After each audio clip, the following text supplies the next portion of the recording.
Good afternoon, honorable listeners. My name is Ruslan, and today, together with my colleague Maria, we would like to introduce our research about the widespread of post-COVID syndrome among young people and its most common symptoms. According to the 5th of May 2023 speech by World Health Organization head to the unexpected COVID-19 outbreak that began on the 13th of January 2020 and so dramatically changed so many lives all around the world, is no longer public health emergency. Therefore, we can say that it has been in pandemic status for 3 years, 3 months and 5 days. And it was seen at the end of the pandemic and successful creation and usage of vaccines against this disease, COVID-19 should have passed on to the pages of medical textbooks. But such expectations turned out to be fundamentally wrong when it became clear that medicine faced a new serious problem. It was the widespread appearance of complexes of symptoms occurring after the acute stage of the disease and lasting longer than 12 weeks. But this was no longer COVID-19. This phenomenon was called post-COVID syndrome. In most cases, post-COVID syndrome is considered to develop when symptoms last longer than 4 weeks after the initial infection. The duration of post-COVID syndrome varies a lot among different people. For some, symptoms can improve within a few months, while others may continue for a year or more. In rare cases, post-COVID syndrome can last for a really long time, having a significant impact on quality of a person's life and ability to walk and study. Also, it is important to mention that even people who have had a mild form of COVID-19 still can experience a very serious consequences of post-COVID syndrome. Right now, post-COVID syndrome is a phenomenon just beginning to emerge in medicine, so it's quite under-researched and under-structured. But nevertheless, this is the exact reason why we have chosen this topic for our research.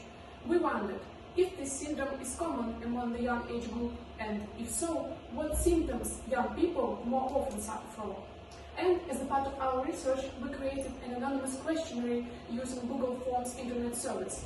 Our questionnaire then was distributed among the students of St. Petersburg universities. Out of 94 respondents, 69 were females and 25 were males, and the average age was 19 plus minus a year and a half. Our questionnaire included 3 blocks of questions concerning the general information about cause of COVID-19 disease, the appearance of post-COVID symptoms, and their impact on quality of a person's life. And we've got the following results.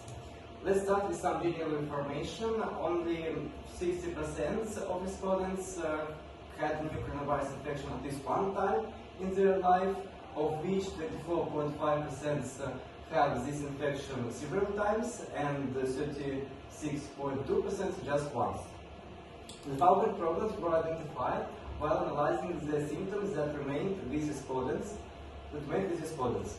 More than half of respondents began to experience difficulty falling asleep or feeling sleepy during a day. 43.9% began to experience headaches after the recovery. 40% had loss of taste or smell after the acute stage of the disease, and 35.1% began to experience increased hair loss and mood changes or depressive states. Also, many respondents noticed the appearance of long-term post-COVID symptoms affecting their cognitive abilities. Specifically, complaints on difficulty in memorizing information were observed in 42.1% of respondents, and the decrease of the ability to concentrate attention were observed in 54.4% of respondents.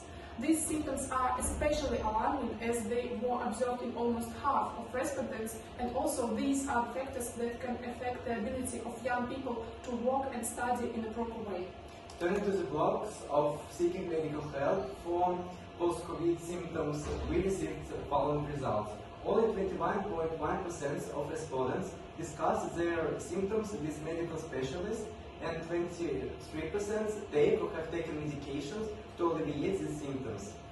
And it's also remarkable that when asked if respondents felt that their symptoms weren't taken seriously by medical professionals or other people, 31.6% responded yes. And to summarize all the above, we can also use the results of our questionnaire, and according to our data, 35.1% of respondents still have some post-COVID symptoms affecting their general condition, and that means that 35.1% of respondents unfortunately have post-COVID syndrome. Also rating their general condition after undergoing of COVID-19 disease, the majority of respondents, 61.4%, claim that COVID-19 is the reason of worsening of their condition.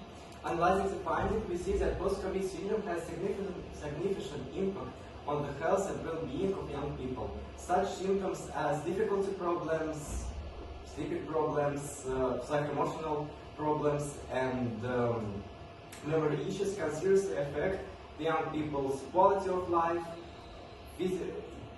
education and professional activities. It's concerning to note that even after a year or more, some percent of respondents still experiencing post-COVID symptoms despite the mild course of the disease. Our research highlights the need in increased medical attention for following up and support for young patients with post-COVID syndrome. We hope that one day symptoms of post-COVID syndrome will be treatable in more effective ways, and that the process of studying of post-COVID syndrome will be actively continued, especially in our country. That's all we have for you today. Thanks a lot for your attention, and if you still have any questions, you can contact us and we will be happy to answer them. Thanks a lot for your attention.